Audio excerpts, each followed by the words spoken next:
近啊！冇機會係全香港最靚景色嘅 lift 啊！呢度。Chill morning。今日天氣真係超好啊！試緊閘，依家晚落緊草地。天氣今日真係好好。落完草地之後咧就入得。今日有呢一個 Racing Club 嘅一個試習早餐會，咁所以咧我就諗住帶大家嚟 vlog 一 vlog，順便記錄低呢一個我咁早起身嘅早上啊！大家好，我係 Tammy 啊，今條片咧就帶大家一齊陪我去跑馬地睇試習早餐會，6點鐘就出發噶啦，因為我哋嘅早餐會咧7點鐘就開始，9點半就完噶啦，遲到有機會睇唔到自己中意嘅馬仔出場噶。啱啱泊咗架車，然之後我哋就要大長征去翻馬主包廂嗰棟 building 度，因為咧我而家泊嘅呢個停車場行過去，我諗至少要15分鐘。我而家行緊嘅呢條路咧就係平時啲馬仔行出去嘅地方嚟嘅，所以咧好得意嘅。頭先片頭咧大家見到有個 secure 哥哥同我講咧。就係因為條路啲馬行緊，所以我架車唔行得。呢一度我都想提下大家，如果大家去馬場係揸車嘅話，記住一定要預早規劃路線同埋停車場嘅泊車位，因為馬場嘅停車場咧通常咧都係好緊絕嘅，尤其是賽馬日啊，通常都好 full 噶，所以一定要預早 book 好車位，如果唔係交通狀況都幾麻煩噶。大家知唔知咧？平時公眾席呢個 area 咧，唔係跑馬日嘅話咧，佢係可以泊車噶，所以就會好方便咁樣，直接泊架車喺度就可以上去食嘢。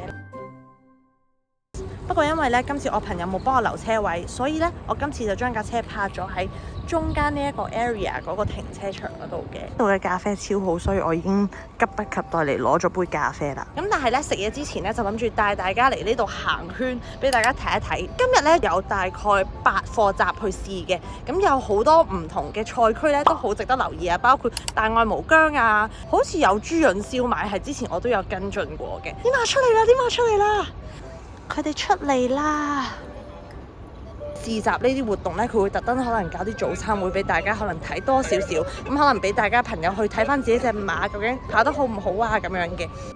喺沙圈度留咗一陣，拎埋咖啡飲之後呢，我哋下一站呢就係上去6樓啦，因為呢，我哋會有個自助餐早餐嘅。馬會嘅專上活動呢，佢哋會不定期喺跑馬地馬場舉行呢類型嘅試習早餐會嘅，咁就同賽馬日唔同，係 casual 好多嘅，亦都冇咩服飾要求，因為呢係朝早啦，咁所以呢，我見好多人呢都會嚟食個早餐睇下馬仔，跟住就返工噶啦。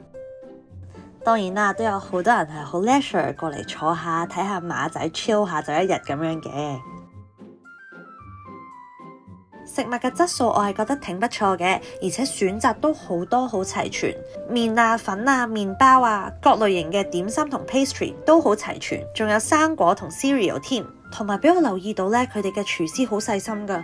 我隔離有個叔叔咧，應該成日幫襯係常客嚟嘅。然後見到佢個樣咧，佢就即刻記得佢中意食啲咩，即刻遞咗個炒蛋俾佢啦。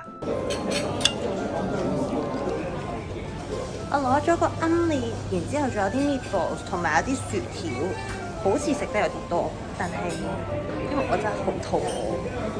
咁呢一度我都解釋下乜嘢係試習啦。一隻馬咧，佢要正式出賽之前咧，係會有好多次模擬正式比賽嘅訓練程序，目的係想測試下馬匹係咪 ready 在狀態可以正式出賽嘅，例如佢嘅入閘反應啊、出閘反應啊、體能、性能、速度等等。對於初出馬嚟講咧，試習係好重要嘅指標嚟㗎。要得到出賽資格咧，呢個係佢哋嘅必要步驟嚟嘅。而試習亦都可以睇得出騎師或者馬主佢哋嘅鬥心。有時候騎師咧會自己親自試馬，咁即係代表咧佢對於嗰隻馬咧係好有信心嘅。好，俾大家睇下，頭先咧佢哋啲馬就喺度行緊沙圈，我哋啱啱就上翻嚟6樓，諗住食翻少少嘢先，然之後一陣咧就會再落去睇下馬噶啦。其實今次係我第一次嚟睇試習嘅，我成日聽啲人講咧睇晨操睇試習好似要好早起身，但係呢一個早餐會咧又唔會喎，因為佢係7點鐘開始去到9點半啦，時間上咧我覺得咧係非常之 bearable 嘅，而且我覺得好適合好似我呢一類型好中意睇馬、對賽馬都幾有興趣，但係咧又唔係真係中意賭到好大嘅朋友仔，因為佢嘅氣氛真係同賽馬好唔同，大家入場都唔係志在要好賭博成分或者係特登要睇比賽嘅，所以其實今次嘅experience 咧，我係幾中意，覺得幾好玩嘅。我哋啱啱喺上面已經食完嘢啦，而家已經9點半，我哋嘅試習早餐會就完咗噶啦。我啱啱 miss 咗佢哋閂呢一個 screen 嘅一刻啊，想影俾大家睇，好搞笑嘅。因為平時咧呢一個係一個 LED screen 嚟噶嘛，咁就可以見到啲賠率啊，同埋唔同嘅比賽狀況啦。趁而家沙圈呢個情況冇人，諗住影俾大家睇下。平時呢啲馬仔就會喺呢度行沙圈啦，就係空無一人嘅。呢個就係佢哋平時呢啲記者會喺度訪問啲 jockey。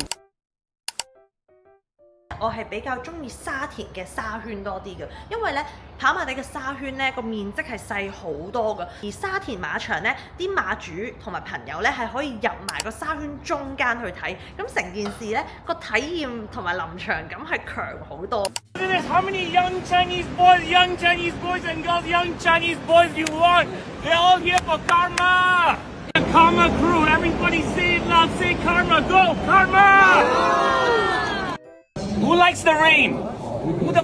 但係跑馬地咧，通常啲馬主同埋朋友咧，就只會喺隔離去望翻出去咯。咁我就覺得冇咁臨場感，冇咁強咯。行到過嚟就順便俾大家睇下過磅室啦。咁為咗公平競賽呢，賽馬嘅時候 jockey 呢就會加上馬鞍嘅重量，必須要合乎讓磅賽嘅重量嘅。所以呢，比賽前後 jockey 都要走入嚟呢一度過磅去覆磅 ，make sure 佢哋嘅重量合乎規格先得㗎。每一場啲 jockey 咧就會入嚟去磅一磅重，去睇下自己做唔做到磅啦，睇下自己幾重，係好重要㗎。因為佢哋嘅身高體重咧係好影響究竟佢哋騎到啲咩馬嘅。呢度就係過磅室啦。平時啲騎師就係喺呢度磅重㗎啦。仲有得擦鞋同埋可以俾佢哋飲水咯，即係佢哋磅完重之後咧就可以過嚟呢度擦鞋同埋飲水。